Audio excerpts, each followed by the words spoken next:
Good, Bad, or Bullshit episode. What's the episode number? 204. It's 204. Starts in, isn't it? I don't know. Yeah, it starts in 5, 4.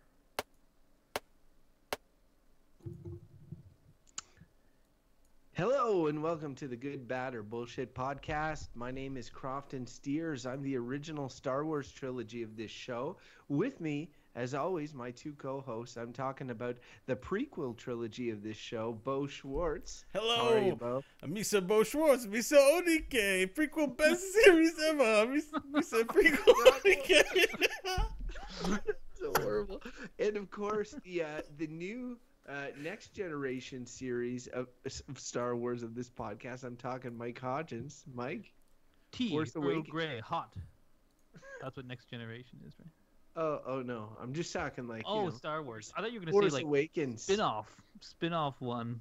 No, and it's funny. The more I was thinking about that, the more in my head I was like, no, this makes perfect sense because Bo is essentially a prequels apologist, and you're the one that always would tell me like, oh yeah, it's good they're making new ones, or like, and I was always the one being like, oh, they should leave all this alone or whatever. So yeah, who knows who's right?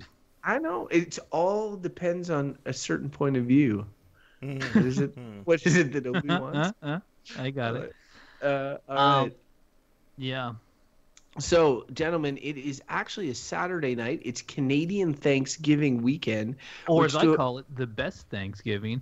Americans are crazy with their like, it's 2 weeks before Christmas. Let's have Thanksgiving.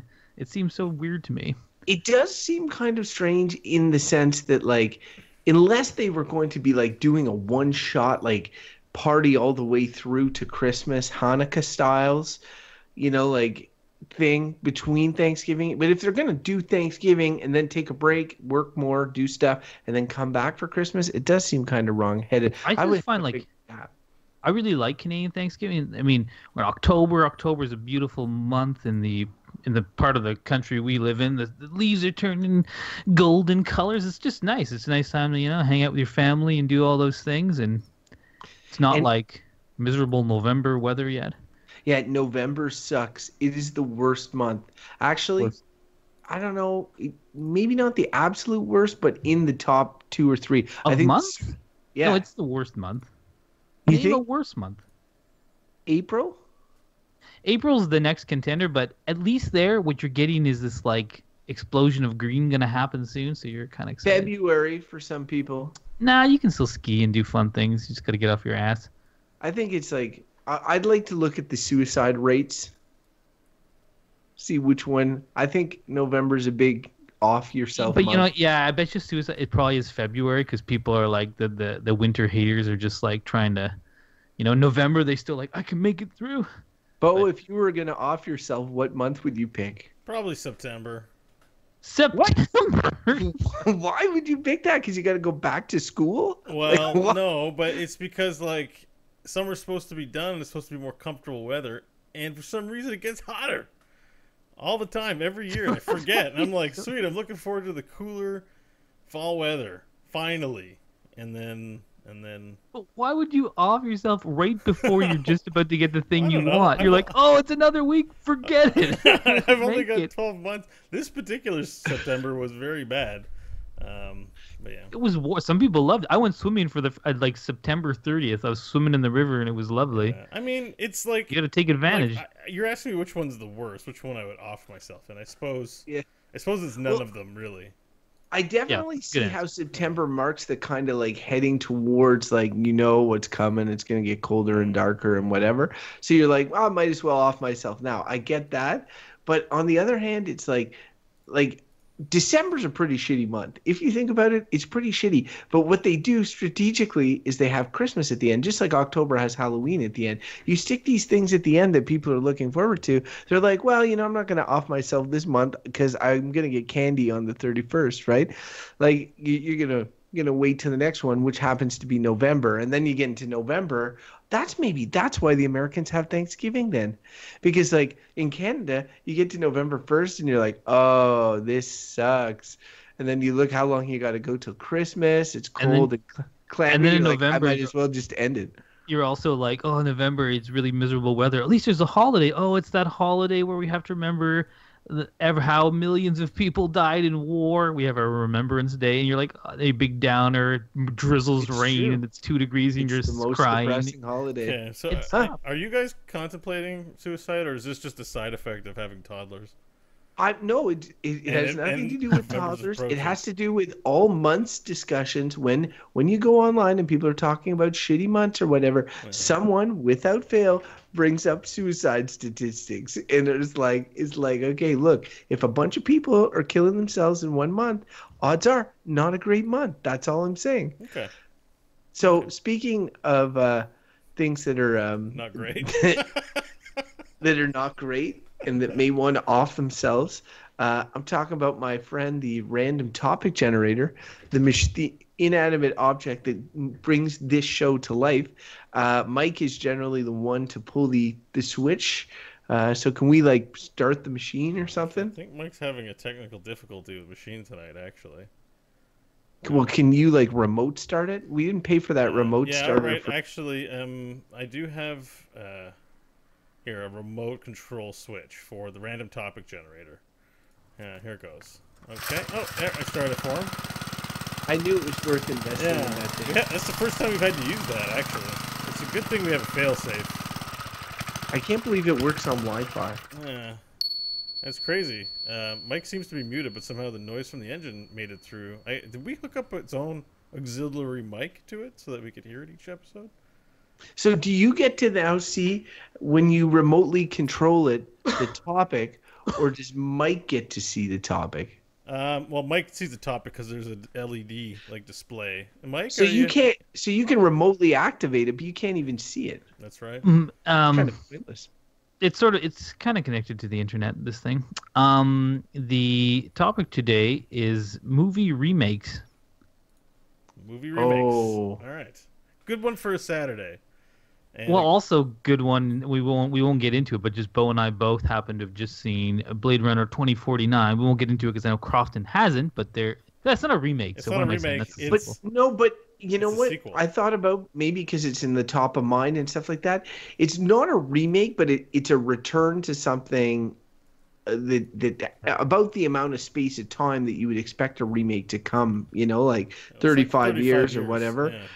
So I mean, it's while they have elements of the original and it ties to the original, I think that it's its own thing.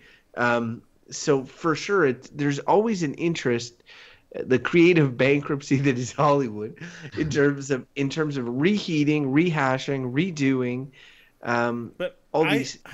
Sorry to interrupt you because you're making a good point. I think on the whole, I think we have to be careful with the Blade Runner example because it actually contains Harrison Ford as the same character, but 30 years later, older. So. It's not. I never said it was a remake. I know you didn't say it. I know we were discussing what just where that line is. Because what you were saying is it definitely is looking at that thing we liked in the 80s and repackaging it for us nowadays, right? There's an element of that in there for sure. But I think that one would qualify as it's pretty much a sequel, but it's a sequel. It's a long in gestation sequel. It hits the same bones that remakes intend to do, which is, basically take a movie that we really liked and serve it to a new audience. Reheat it. I mean, you say that, but what I would say, and using this as our jumping off point, but I feel like the thing with his Blade Runner movies, it captured, I think, a lot of the essence of the first one in terms of style and feel. You feel like you're back in the same world, and I think that's what oftentimes sequels try to do, whereas remakes often want to put a new stamp on something, but it might be a different style, a different take on something, and so it seems clear to me that it's not so much, you might want to do something like Blade Runner and pay homage to the first one, but I feel like just a straight remake is just kind of just like, oh, we have no ideas, this thing was popular 20 years ago, let's do it because we need money. It really just seems very self-serving for Hollywood. Because it's true, there's different types of remakes, right? There's a straight remake where it's like, okay, we're gonna recast this original story, this original movie. We're gonna relaunch the whole thing again for a new generation. And there is some merit there to a certain extent. I feel it's less and less as like I feel like the movies of our childhood are much more closer to what we see released nowadays than the movies of like when we were kids. The movies of our parents' generation that would be remade, like often they'd be remade for the first time with color, with a bunch of other things. Like it was a bit of a different ballgame. But the other type of remake is taking the same story and reinterpreting it in a different way. And I think often about that, what was it, that Akira Kurosawa story that led to Fistful of Dollars, and lots of westerns. The Magnificent Seven, I think, is based on Samurai. Seven Samurai, exactly. So like, but there's a lot of those things where it's like, oh, and people are so pissed now because a lot of these remakes are like, the twist is it's a gender swap, like it's Ocean's 11 except they're ladies, it like that's the, and some people have railed against that, but like essentially it's adding some new dimension to remakes. Because my gut always is like, if you really like a movie and then it's remade, you're like, oh my, I rail against that all the time. Like when they had that, it's already forgotten, but when Colin Farrell, I think, or did that Total Recall remake a few years ago, and I have not seen it, for the record, but like the reviews were pretty bad, and I was like, why would you need to remake? And like I get in that mindset often, but the thing is, I know that I'm forgetting that a ton of movies that I must really like were remakes or reimaginings of something else. Yeah. It is funny, like the Western version from the Kurosawa samurai films, because there's being inspired by something and then wanting to do something new with it. I like that quote, that Picasso quote, good artists borrow, great artists steal. And I think that there could be something to that if you do something new with it. So to me, the Westerns taking inspiration from Kurosawa is a smart thing, and it's different enough that it doesn't feel like a straight remake. But for example, the Magnificent Seven, there's a 1960 version, which I'd seen at some point in my 20s and thought it was kind of cool. But they've remade the Magnificent Seven Western, so in 2016. So there's like they remade. So one was a departure from the original in terms of style and setting, and one is just like, oh, there was a 1960 Western, let's make a new Western that's a remake of a Kurosawa film. And I'm just like, that to me seems silly. Whereas if someone had, because I can get behind, as you called it, the gender swap. I don't know how PC that is, well, or whatever. Point out there's also race swap in Guess Who's Coming to Dinner, and then there was Guess Who with Ashton Kutcher and Bernie Mac, where instead of bringing home a black man to the white family, it was a black girl bringing home a white man to a black family. You guys remember? I really wanted to point that out. Mike, you can continue, but I was like, it's not just gender. They do race swap remakes too. Also, instead of being an intense drama, it's a goofball comedy. Yeah. Goofball. It's pretty, but I mean, like, so I could get behind something like someone taking like, oh, I really like this story and I feel like it would work in a comedy context, and really changing it. Or like, say, the Magnificent Seven, if someone had done a 2016 version and said, I think this really works is a futuristic in a sci-fi setting, I could see that working because there may be new things to explore, but the story works. Like, I can kind of get behind those remakes where someone is remaking it differently enough that there's something new to get from it. But to me, to remake it in the same genre, the same story, just seems like a cheap money grab. And to be like, this is a good Western of the 60s, but no one's watched those anymore, let's make a new one with better effects or whatever. But I got, like, here's the thing, I again do not think that's necessarily the worst if it turns out okay, because like one of my favorite recent Westerns, and just because we were talking about Westerns, is True Grit. Okay, and True Grit, Coen Brothers remake of John Wayne movie True Grit, also a Western, right? So you picked a good one there. Well, it's just because we were talking Westerns. Like Ocean's 11 is actually a remake of like the what do you call it, the Rat Pack movies with Frank Sinatra, arguably better. And I do think it's interesting because in both those cases, and I haven't seen the True Grit with John Wayne nor the Rat Pack movie with the Ocean's 11, but I've seen the new ones, and I think that might be a testament to what they did there, which is perhaps those films were not original classics, and when you remake a classic, I think that's where you enter into super dangerous ground, because it's like it's a classic for a reason, and then you're compared to that. But if you remake a movie that might have had a good premise, but maybe it wasn't executed to a T or whatever, which is my understanding of what the Frank Sinatra Ocean's 11 was, well, then it's like, hey, cool idea, let's do it. Now we can do it better, right? And I like that. I like that concept. But people don't do that. They take movies that are like Ghostbusters or Total Recall, or movies that have like they got it right the first time in films that still stand up. You know, I get appealing to a new generation, but like, don't do that. It seems dumb.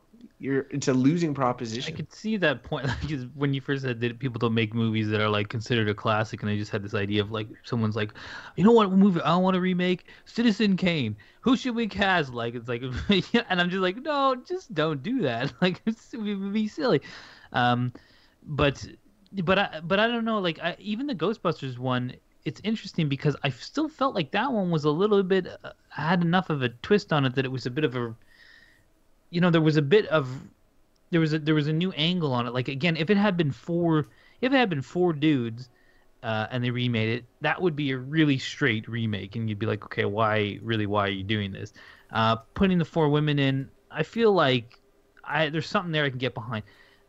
Whereas I feel like the superhero genre, like Spider-Man in particular, how many times have they done Spider-Man origin story? That's basically a remake of the same thing. 3. That's stupid. But see, here's the thing. Again, I would argue the merit of that, because I would say that as a huge, and we've had this discussion before, as a huge Spider-Man fan, I've never been happy. I felt that they have a good potential to do something really great and have never really delivered. And so to be like, okay, let's do it, the problem is they never get it right, or they never knock it out of the park, right? Did you see Homecoming? No, to be fair, I haven't seen Homecoming. So Homecoming, not an origin story, but definitely a reboot of it, and like 10 out of 10, like A+ quality. It's the best Spider-Man movie by a mile. And it probably is. But it took them, multiple tries to get it. So I don't mind when a concept is good, or there's a fan base there or whatever, coming back and taking another kick at the can. I do have issues with remakes to essentially, money grab concepts that aren't like super dated. Like, okay, here's another one recently that just RoboCop. Okay, do you guys? And this is in the Total Recall vein, where it's like you hear them remaking it. It's a sci-fi movie from a certain time period. They have better special effects or whatever. It's like it came to theaters. I've never seen the rebooted RoboCop. But I just think to myself, I'm like, why did they need to do that one? I mean, like, that one is one that they have that stands up pretty well, and honestly is a product of like the 80s excess and like, the cocaine, the crime, and that ravaged Detroit, like all that sort of stuff. It seems like it's a product of its time.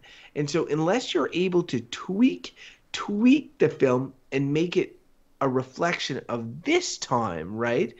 Then there's no point in doing it. Like, if you can critique current society, and again, I haven't seen the Blade Runner movie, but of some of the reviews I've read, they said they've done a good sort of job of sort of like, well, there were concerns in the 1980s that the original Blade Runner kind of echoed, that this one is able to sort of like touch on more recent concerns. And I think that that's a good reason to do something. If you think of a concept like another movie they did years ago was The Stepford Wives or whatever, which is like, I think has never been a good movie or that much of an interesting concept. But like, if you could use that to make a cutting social critique at a certain moment in time, then you're like, wow, that concept, if I brought it forward and used it now, like that I can get behind. I can get behind that, but that's not what most of these are.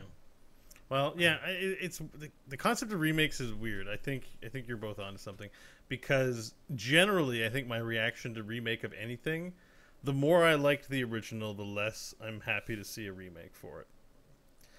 Like you're saying, there has to be a reason to do it beyond let's just put a new coat of paint on it. Like, I think because film is an art form like everything else, you can't just like, what's a popular painting? Let's say what's the screaming guy that Van Gogh does? What's it called? It's not Van Gogh. It's Van. It's called The Scream. He's Dutch though. It's not Van Gogh. So it's like, no, it's just paint. Like, can't we do a remake of that painting? And it's like, I'm sure you could paint it over again, but it isn't that painting. And maybe someone did paint an interpretation that looks nothing like it, that people like. I don't know art. Or the art world, but a lot of homages. So to that. It was a good idea to use that in my analogy, but it's just like, the same is true of film. It's like, you can't just put a new coat of paint on it. There has to be some more spirit behind it than that, and there are good examples of that. And I think the True Grit is a good example of it, because I'm watching it, and I hadn't seen the original True Grit.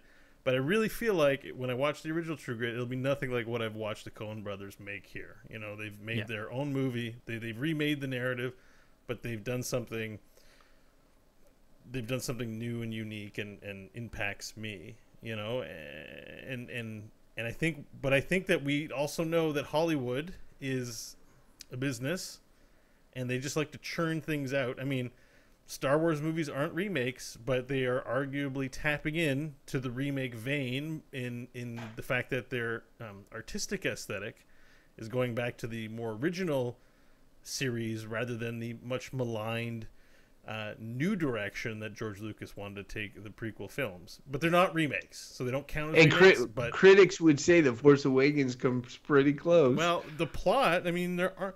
when you really think about movies, there actually aren't that many different plots in the world. They're all fairly, they're about people, someone gets betrayed or someone falls in love. Like, there isn't, we've seen a lot of movies now. We're hitting our 30s. It takes a lot to surprise us. And you can hide the Death Star plans in the blue droid, or the Star Killer plans in the red droid. They're all different, really. It's kind of lame when Star Killer is pretty bad. Like, on the whole, I like the movie. I try not to think about it too much, but when I hear the word Star Killer, I just like, fuck. Yeah, it does make you kind of. Can you spend one more week in the writers' room, like, coming up with something better than freaking? They're working on such a Killer heavy layer of nostalgia. Luke's name was Skywalker originally. Like, I mean, people grown then. It's just that we're used to that now. It's like, whatever. Sky, they've done a lot of good things. I mean, there's a character named Poe Dameron, pretty good Star Wars name. Like, on the whole, they've been pretty good. I can't believe they let Star Killer by, but that's just me. But like again, if someone were to remake Star Wars Episode 4, it would annoy everyone. It'd just be like, why would you do that? It will happen. You think so? Oh yeah. Oh. It'll happen. I give like, think about it.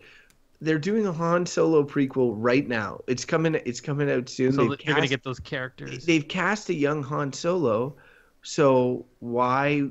If they've already done that, like, why not just cast a couple of others and be like, hey, look, now we're doing it again. Oh man, I want to get it already. Oh, I know. See how it's infuriating, and it's like, you can understand people wanting to go back to the same well, right? Because it's like, and though the like expanding the universe and stuff like that, it can, I can get that it's like, oh, it's worked once. But again, what all this implies, and what's kind of annoying to me about the idea of the remake, is that it's not risk taking, right? And it's like, you look at something like Star Wars, like, that was a risk someone took, a big risk, and people thought it was going to be nothing, and it gave something that everyone liked, and now we want more of it, and that's great. But if you spend your time, money, and effort, and still you've only produced a certain amount of movies, remaking things that you feel are going to be a lock, and it is the business aspect of Hollywood. They're like, I want a lock, I want my money back. They don't take a risk on some creative venture or some interesting new take, or I don't want to like make films for some artiste. I need something saleable, but we're not going to get new stuff. I'm a bit divided because I think that there is something to be said for taking something and making it better, but I feel like if you're going to do that, it always has to be different enough there's a difference between taking inspiration from something and then building off it. And I think anyone who likes art has to see that there's a place for that, and everyone does it. And just remaking something. Right. And I just feel like the remake is just creatively bankrupt, right? There's just like, oh, we don't have any ideas. But hey, it's been 30 years since we made, especially this like Crofton was saying, the 80s ones, like the action movies. Those ones I'm just like, why are you doing them? They were pretty, like Total Recall, which some people think the original's campy, but I like that movie. And I can't watch the new one. I refuse to. I even last night I had insomnia and I was up at night and I'm in a bit of a sci-fi kick right now. I was looking at the sci-fi movies on Netflix and they had both the original and I almost started, and then at first I saw the remake. I was like, why is that there? And then I saw the original. I was like, oh, and I almost clicked to watch it, except I've seen it like 15 times or something, so I didn't want to watch it again. But I mean, why would I watch the remake? I'm just going to infuriate myself. I'm going to get angry. But I don't know. One thing you said there that resonates with me is the lack of risk taking, and because even if I enjoy the remakes, there's been a lot of remakes that I liked. Some things, especially when they're reinvented or whatever, like something like a 12 Monkeys, which I actually had seen La Jetée, which it was based on in like a film class, and it's it's different enough, and I really like it. But it's still it's risky in that it's risky sci-fi. But the idea is proven. Somebody's come up with this idea. You didn't have to come up with it yourself. The overall concept, and especially if something has been a success. Getting back to the Spider-Man movies or Star Wars movies or whatever, they're a success. So it's like, wow, let's bang out another. When I hear remakes, there is one genre I think of more than any other. And that is horror films. And horror films, if you name a horror film franchise, I guarantee you that it is a remake or has been remade at one point. So It, which is the top grossing horror film of all time, or rated R film of all time now, I think, that just came out, the Stephen King movie. It was a remake of like at least a mini series that I had seen previously.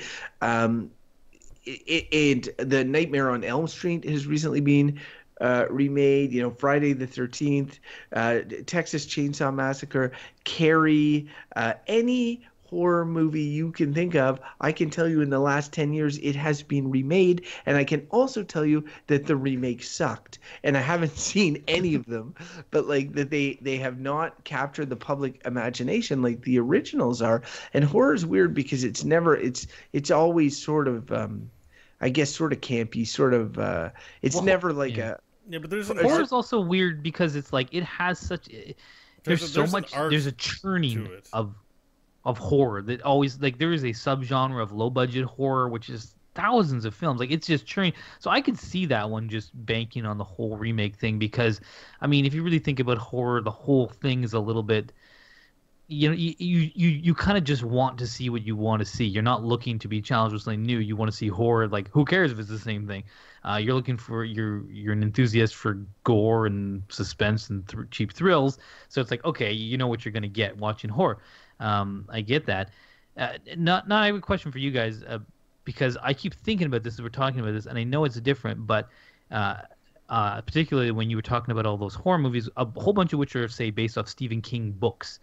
And I'm like, now I know we're talking movie remake, so it's a movie, and when you make another version of it, but like, let's face it, half of all movies come from books.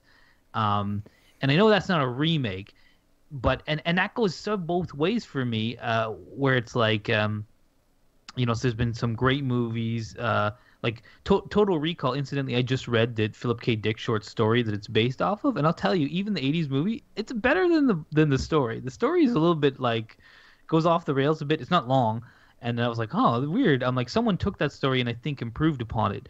The brilliance of Philip K. Dick really was the spark of it, but someone actually I think made it better in terms of a story.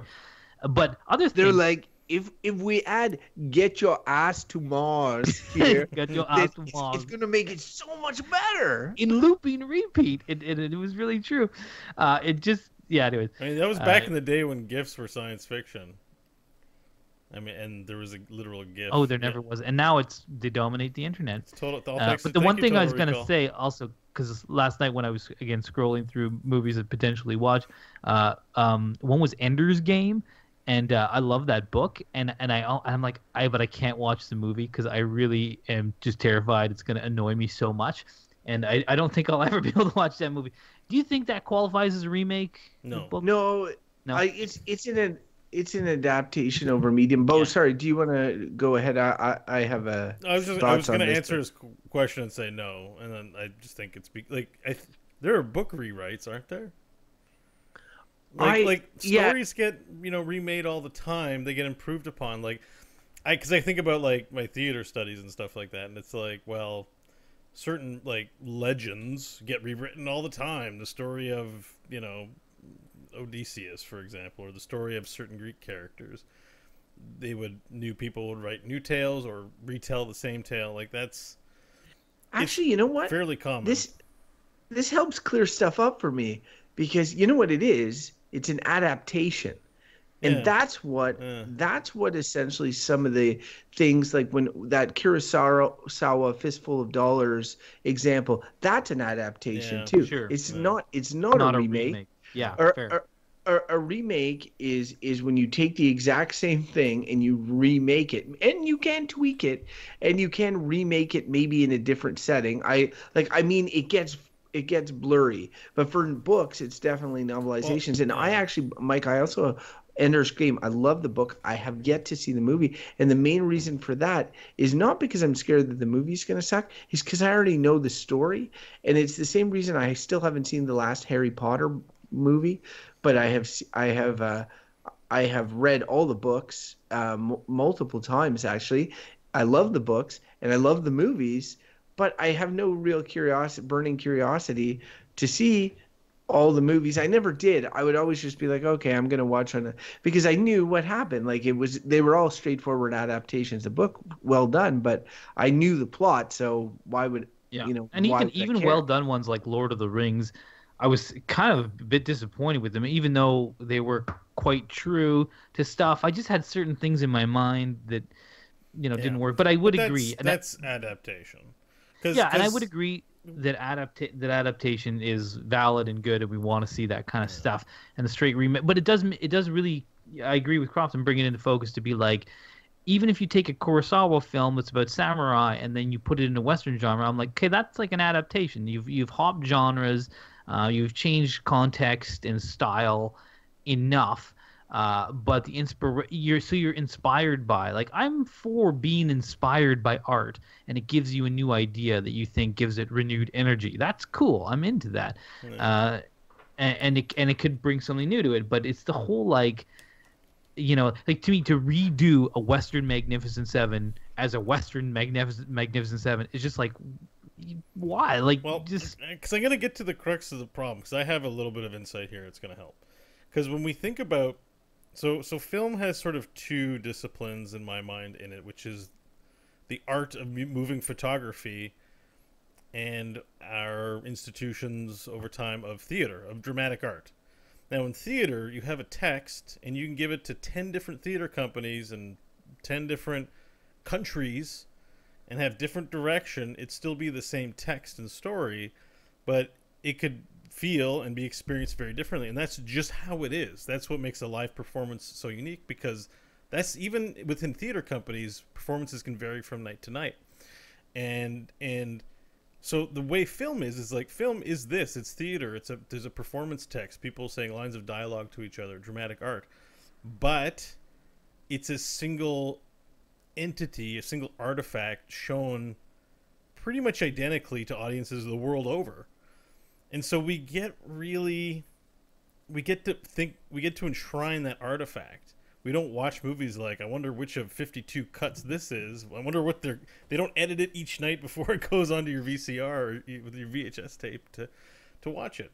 So that's and it doesn't replace the other one either, right? Like, to your point, like you can still watch the other one if it's not it's not like it's not like it replaces it, right? And imagine if Total Recall was in like actual live theaters, it'd be so different, and everyone would have so many different opinions, but maybe they all still like the base story. So to me, it seems kind of normal to just like, why aren't there 50 remakes of all the films we like? Well, I think they're a lot of work to put together. I think, judging by how expensive they are. But I think overall the impulse for people, think of all the people who would love to play Luke Skywalker. I mean, only Mark Hamill ever gets to be Luke Skywalker. Like, no other actor or performer can bring their art to the role of Luke Skywalker and be like, that's kind of unfair. That's kind of unfair. Look at him salivate right now. But I could be Luke Skywalker. He's like, I'm Luke Skywalker. Hey, can I go down to Taji Station to get some power converters, Uncle Ben? I love young Luke Skywalker. I can see it. That's a good read, right? But the reason why you don't want to see that is because there's lots of stuff that could be made and could be good. And I feel like, let's expand the repertoire. It's like you can watch the Total Recall movie from the 80s and be like, all right, cool. And you can watch one made in the 2000s and be like, oh, okay, cool. But maybe you could have watched something different in the 2000s. It was another, like Philip K. Dick, which the story was based on, has written like 140 short stories. You telling me that, and a bunch of them have made into good movies, like Minority Report, like Blade Runner, all these things. Are you telling me there's not one of those other 140 short stories that wouldn't make a cool sci-fi movie? There is. So I'm like, mind that, people, like, get a good screenplay out of one of those. Be inspired by all these good writers in other places. Don't just remake something that's already there because you can get new actors and it has name recognition. And that's a small risk even, because if you're already drawing from literature, which annoys me again to some small extent, even though there's been a lot of good stuff come out of it, because I feel like film can operate on its own merits. You can creatively write a film script. It doesn't need to have a book. But the point being, even if you can't come up with your own ideas, at least mine some of the good stuff in literature that hasn't come to the screen that could do well in that medium, instead of remaking a movie that's already there. I mean, it's just, what a waste of resources. Put these good actors and all this good production value to something interesting that we haven't seen and want to see. That's, Well, now getting back to Star Wars for a second, because in terms of the merit of why you would do these things, one thing that I think, because I like video games, as we know, but even I'm not super inspired by a lot of the video game remakes that come out, but I understand why they're there. They're there because technology advanced so fast in that space that what was a classic looks tremendously dated, 5-6 years later. So to keep it, fresh, you could potentially remake it or upgrade the previous game. Well, George Lucas essentially did that to Star Wars, right? With the special editions in '97, he was like, the vision that I wanted at the time, I wasn't able to fully realize due to limits of technology. And therefore, I am going to go back and edit this and add things with the technology I have. And everybody kind of railed against it, be like, you can't go back. What are you doing? You're editing this thing that wasn't there. This wasn't what it was like. This isn't how I remembered it. And people were getting upset. So would it have been a better alternative for him to have said, like, you know what?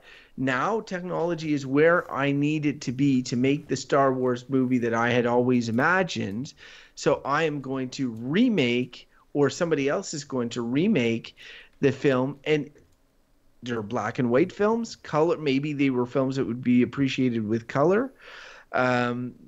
Something along those lines. I can understand the impetus, the reason why you'd be like, okay, to get what the vision was for this. Like Fritz Lang's Metropolis is often considered a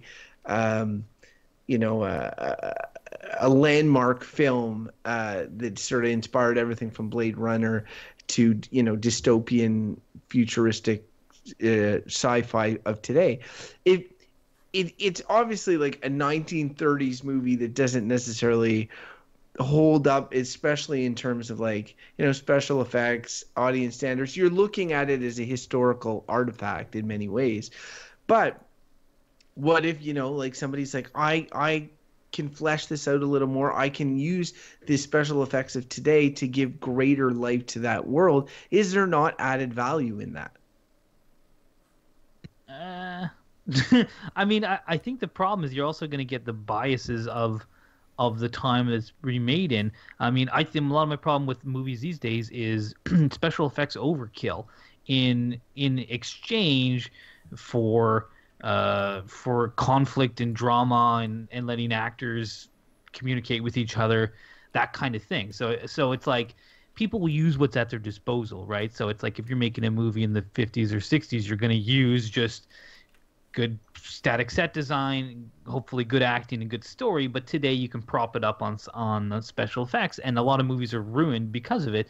So I mean, it's just like I always, let something speak. It was made in a certain era. It was what it was. Like, I don't know. I just think, is there something to be gained? I come back to the point again of like, make something new. Like there's enough new ideas, and the era which we live in, to me, is one where rapid change is happening. There's so many opportunities to discuss stuff that's going to happen. It's happening now. That like, let's do that. And again, unless something is super relevant from the past that really needs to be remade because we don't have anything else, I'd still say just send people back to the original work, and if people can't tolerate it, they're like, we have such short attention spans these days that you can't sit through a longer scene from a movie from the 1970s or something. Well, that's sad. and I think it's worth, I found it some difficult to watch some black and white movies from the 40s or whatever, but I've found value in watching them as well and learn new things. And I mean, people like you think of people who've done new things, like Quentin Tarantino has a whole style of his own movie, generally original movies, based off of like old stuff. So you can watch old stuff, be inspired by it, and bring something new to it. You can be a fan of some type of thing. Don't remake it. Let it inspire you, and then do something new. Like that's to me is art in motion. There's so much room for that. Let's do it. Don't just I just feel like the remake, I'm getting really close to I'm happy to do a verdict anytime. But I'm like, the remake is just like... While he's talking, he's like, I'm good now. This is my verdict now. I don't... Well, and I still actually am not quite sure what I'm going to say, but anyways, maybe I won't go on. I'll save it.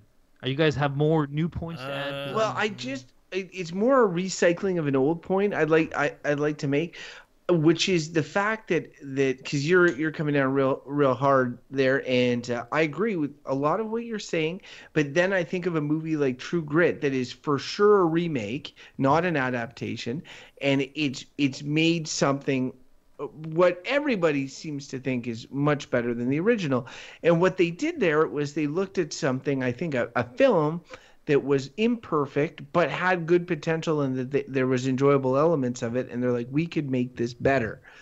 And I think that I totally think that there is merit in that, especially seeing is that some things are based on ideas, and the person that comes up with the idea, or the studio that originally comes up with an idea, and to be fair to True Grit, both were adaptations of a novel. So I mean, no studio came up with the idea. It was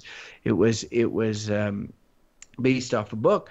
But the concept being that like that if you can make something better, and you feel really passionate about that, I think that there is merit there.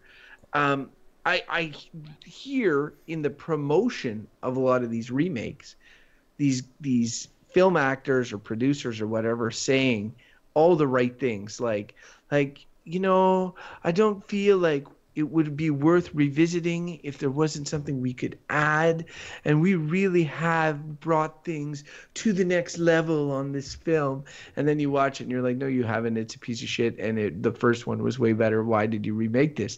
But like, if all that was said there was true, and you're delivering a better film in the end, then I would say that would be something of high value. It's just that so seldomly happens. True Grit is the exception and not the rule. Yeah. I think that's why we're scarred whenever we hear remake, right? Like, just as soon as we hear the word remake, it's bad. But let me tell you, we are limited to movies on this. But Battlestar Galactica, I'm sure glad that got remade as a TV series, because the new one's quite good. Yeah. Okay, let's not branch into that, but it is a remake in the same genre, like audio.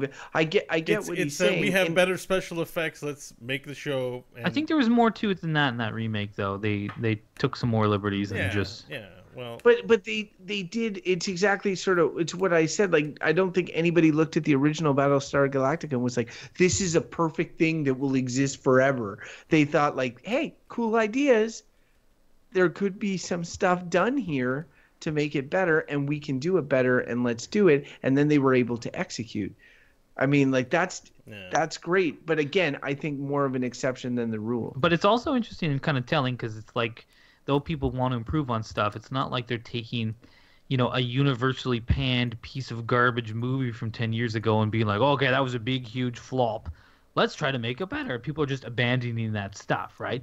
The things people want to remake are things that people liked at some point. And again, that just goes to show you the reason it's being done is financial. It's like, or it's box office.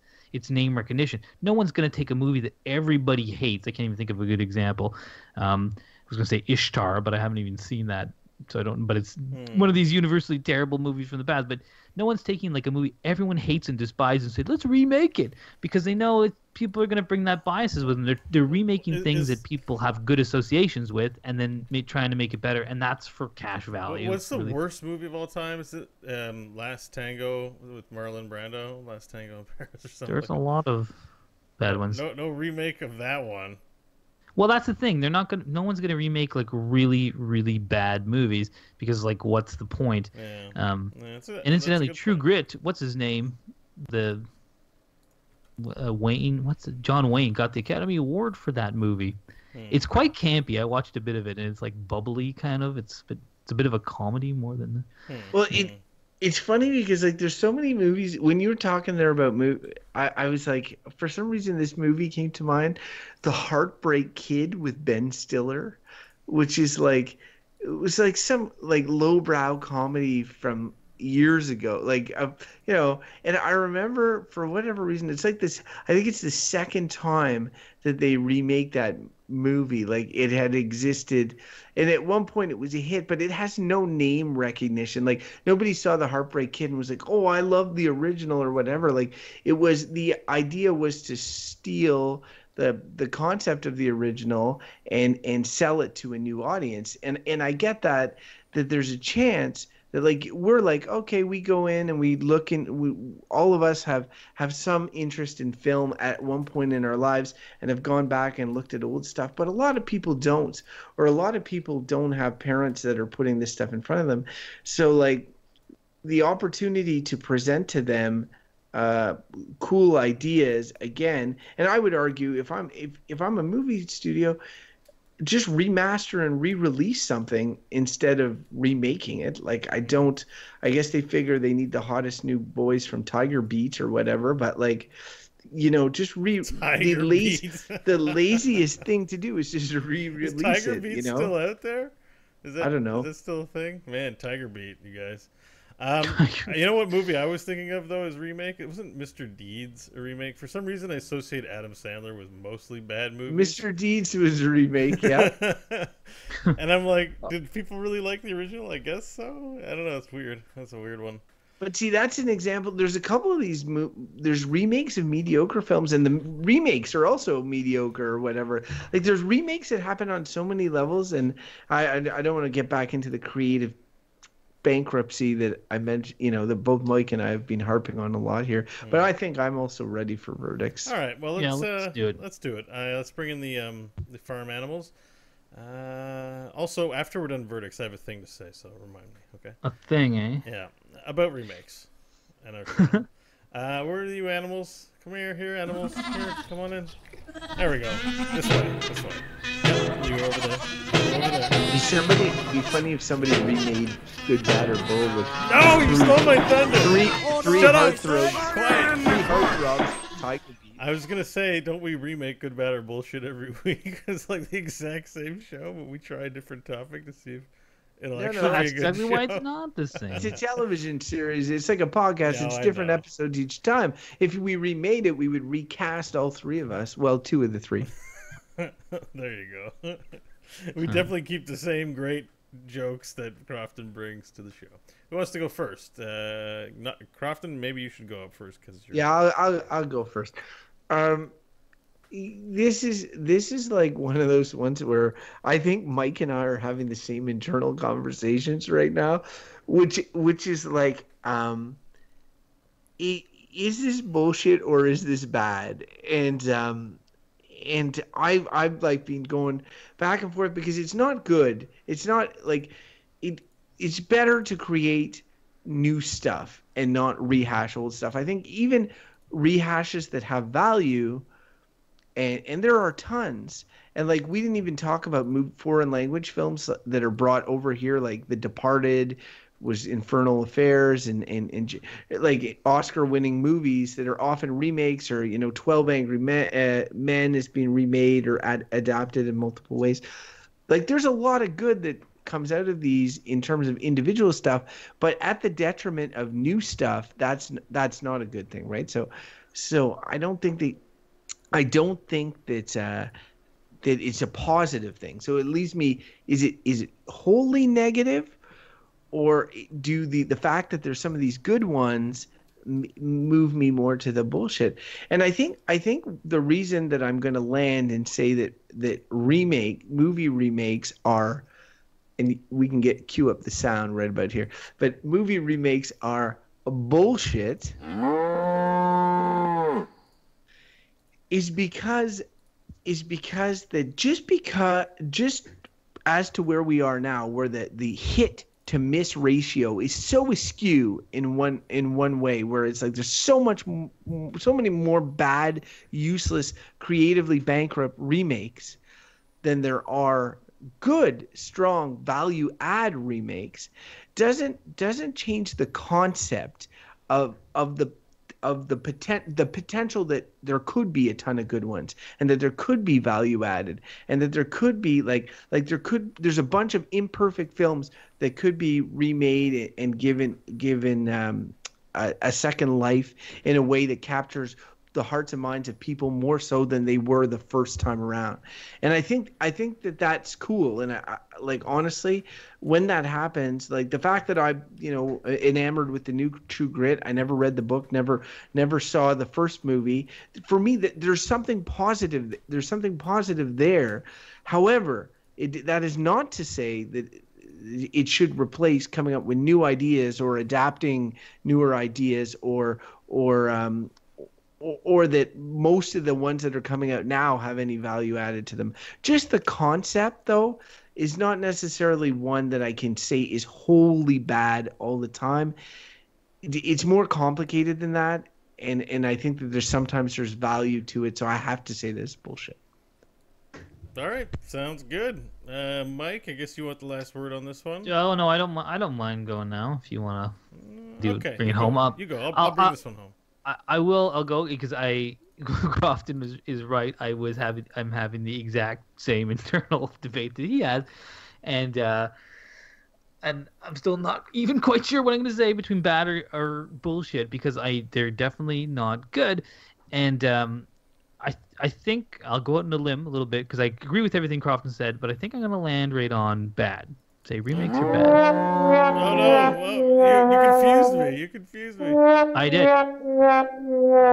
And I'll just say why, to give that a little bit of context, because we spent some time, which I thought was useful, getting into the definition of what's a remake and what's an adaptation of something, or even something where people might say a spiritual sequel, like, which I would put, say, the new Ghostbusters into, things like that, where you're like, hey, it's different enough where I'm like, I don't consider this a straight remake. And the topic was movie remakes. And to me, if you just remake a movie and add better special effects, that's lame. If you adapt something into a new genre and bring something new to it because it's a story that will work and provide something new in a new context, I'm for that. But that's different. And I think I'll give credit to Crofton for really pointing that out, but I think it was true and it resonated with me. And I just think anyone who's going to spend $20 million making the same movie that was already going to be made the same way. I tell that person, you are bad, my friend. Make a new damn movie. Go read some Philip K. Dick or someone else and get a new screenplay. Do something new. We'll all be better for it. And for the people making good spiritual remakes or genre crossing stuff, I'm like, yeah, adapting old ideas into new things. That I'm like good with. So, but the straight movie remake, bad. Don't need to see bad anymore. All the way firmly in bad. Never watch the new Total Recall. Damn. Get your ass to Mars will always be. All right. Well, I'm gonna go up and get my ass to the verdict table, or wherever it is we give the verdicts. And I'm gonna say, listen, I'm like everyone else. When I hear something's getting remade, I get all tensed up. I have a harder time going to the bathroom, and I'm just like, oh, I'm all uncomfortable because the idea. You're always scared that they're going to treat the source material badly if it's something you cared about, or something you cherished. But that being said, there are things that are good that I had not watched that I've watched the remake of that were good, like True Grit as an example, and I'm grateful for those experiences. And I think to fight against the impulse to retell stories, because that's the oral tradition of telling stories is one where details do change depending upon the telling. I think you're just fighting against your very own impulses itself, and until we can all be in the hive mind and work on these things efficiently, it's an uphill battle. So why not fight it? Why fight it? I just said that just to sort of tick the mic off. Anyways, I'm going to go ahead and say the impulse to remake movies is a bit of a waste of time to fight against, and while there are many examples of bad, I think you can point to a lot of good examples. And for that reason, I'm going to say movie remakes are good. You can't throw the baby out with the bathwater on this one. I don't feel like that was legit. I felt like he pulled himself into good. No, I felt good about it. Bo generally operates from it's going to be good unless something is proving me otherwise. Yeah, mindset, I think he's looking to bolster his good count because it's so high. And I don't need to bolster it. I'm already I think when I slid to bad and he had the whiff of a full spread verdict, he couldn't resist. He was like, "Oh, full spread on something I'm not so passionate about. I'm gonna do it. I need to take it." No, I know, because seriously, like a lot of people, and I don't know if it counts as a remake or not, but the Ghost in the Shell movie was quite good. Wasn't amazing, but it was good. And a lot of people poo-pooed it right from the jump because of whitewashing of characters. And I don't know if this counts as adaptation, but I'm like, it's a live action adaptation. It's the same with the Beauty and the Beast movie from this year. Okay. They're when it's a cartoon movie that's made in live it's an adaptation. Right. But anyways, so that's like one in particular is like, people are too harsh on that. I don't know. I'm trying to think of remakes. Well, so like because of that, I have to say they're good. Yeah, but Battlestar Galactica is a good example. I know it's not a movie, but if it can happen in TV, it can happen in movies. And people are saying good things about it, although again, that was a miniseries and not a movie. So the most egregious remake of all time, in my opinion, is the remake of the movie Psycho, which again is one of these movies that if I were you, I would not remake because they pretty much got it right the first time. Yeah. So, but this is what they did. They said, you know what? They got it right the first time. So they literally filmed the same movie. Yeah, that's stupid. Shot to shot with different actors in color. And for some reason, even though it's the exact same film, like shot for shot, because of the actors, because of the everything, because you can almost feel the corporate soullessness. It's not nearly as good a movie. Like it's so weird, it's the same film. They filmed it shot for shot, anyway, just horrible. Wasn't what else made by Hitchcock. Horrible? We could feel it. What? Your segue. Oh right, yeah. Oh yeah. So if you want to tell me that I'm wrong, or Mike that he's wrong, or Bo that he's wrong, well, you might not have that much time. But send us an email, goodbadbull@gmail.com. That's one way you can reach us. We want to hear your topics too, so we can throw them in the random topic generator. Also, you can follow us on Twitter @goodbadbull. Find out when we're going live on twitch.tv/goodbadbull. We live stream these episodes, and we got a nice chat group out there who's participates along with us and stuff, so we would love to see you on there. Also, if you feel like supporting us, we love our Patreons at patreon.com/goodbadbull, and we would love it if you were one of them, so please consider that. And goodbadbull.com, the website, is where you can find all our previous episodes. Good Bad Bull is pretty much the key word. Use it with great responsibility and you will find us.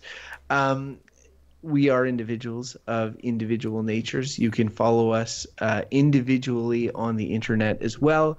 Let us start with the prequels. I'm talking about Bo Schwartz. Bo, where can people find you? You can find me on the internet at Bo Schwartz on Twitter, and there you can get links to all the other things I do, including when we go live with the show. Misa, so happy. And Mike, the new generation of Star Wars, where can people follow you? I'm still not sure I'm comfortable. By the way, have you seen any of the new Star Wars? Anyways, tell the people where they can find you, but the Discovery's out. Shut up, Bo. Yeah, you can follow my almost non-existent tweets. I should start remaking tweets. That's what I should do. When I see one I like, I should write it, but put change the punctuation a little bit. Write it all in caps. Yeah, or write it all in caps or something and retweet it at ML Hodgins. But yeah, you've got better things to do with your time than follow me on Twitter, I'll tell you. You should do that to Donald. You should remake Donald Trump tweets. You can follow me at Crawford. Yeah, we should start retweeting some Donald. Yeah, I just remake them. I just write them in the way that I see them. All in big fluo green letters, fonts, Comic Sans, obviously. I'm still following the Dungeons and Donald's account, and that they kind of remakes the tweets from a Dungeons and Dragons perspective, which I really appreciate. That's an adaptation. I call that an adaptation. That's there's merit there. Man, you know what they say? Stupid minds think alike. Stupid. Yeah, but yeah, I was gonna say this Discovery again, not a remake. It has nothing to do with our conversation today. But I've watched the first few episodes and it's quite good. Which? The new Star Trek show? Discovery. There's a new Star Trek show. I'm never sure how I feel about it. It's funny, even Star Trek. The first few episodes are a little like the movies, but episode 3, good. It's a Star Trek show. It's definitely there. Yeah. So. I'm such a TNG nerd. I don't know. I have trouble crossing over to the other ones. The episode is called "Context is for Kings," and it's like this remarkable moment when she meets the new captain that he says this thing. It's all about context, and it's like that's what Michael says. It's like you can't just think about facts. Like context is important. And I was like, this is Star Trek. It's true. Yeah. It's for kings, Mike. Whereas context is for kings. It is funny how that's a difference between Star Trek and Star Wars right there. Star Trek's like, the context is important, and Star Wars is like, evil or good, the light and the dark. It's just like simple candy, right? Yeah. That's the context. Yeah, they are. Simple to follow. Yeah, no, it's. I like when people have to run down Jeffrey's tubes to get away from danger. Jeffrey's tube. Why are they called that? I don't know, but there was a Jeffrey's tube in the last episode. I was like, yes. And it's funny. I just spent all this time renovating my house, and I can't believe I didn't put a Jeffrey's tube in somewhere. Just thinking that would have come in handy. And you have to put Heisenberg compensator. You guys are too deep Star Trek nerd for me now. What? There's nothing nerdy about Heisenberg. That took place in Jeffrey's tube. Or is it Heisenberg compressors or Heisenberg condensers? That's it. Yeah. Well, the context of how I feel right now is kind of crappy because I'm getting rid of this cold, so I'm gonna leave and go to sleep. How's that?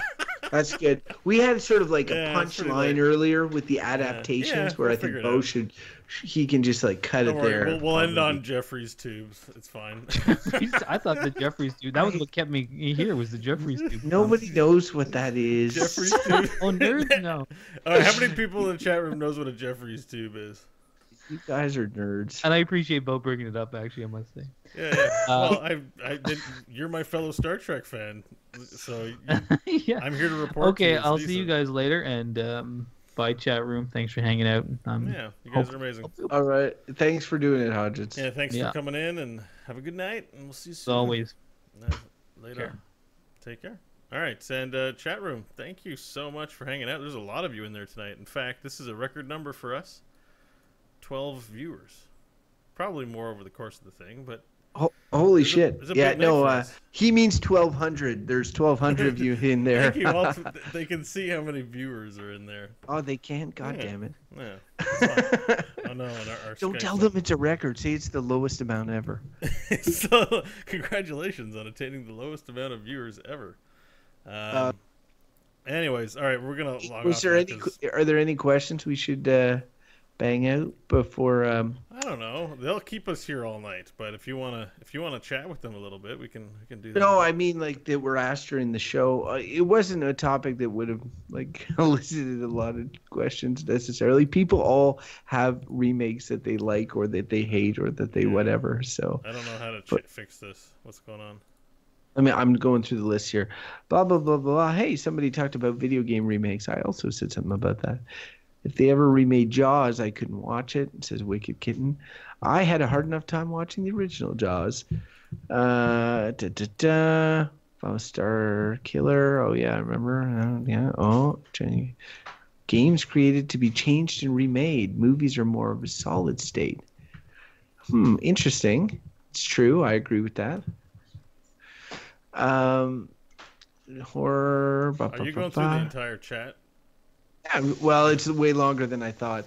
I guess that's what happens when you hit record numbers. Am I right, Bo? There's way more of you now subscribed to the show. We had a big jump in numbers, so that's how these things do. And we've got a pretty busy chat room in there today.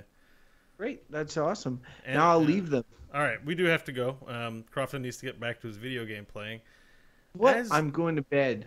Oh, it's almost midnight, Bo. Okay. Yeah. Your face says to me that you're nowhere near going to bed. But anyway, I may be playing some more games. We'll see. We do have a busy day tomorrow, but yeah. When does that stop me? All right. Thank you, chat room. Thanks, have a good night, and I might see you later. Not 100% yet. If I'm gonna continue on with the stream. Good night. You can pressure him, chat room. All right. Later.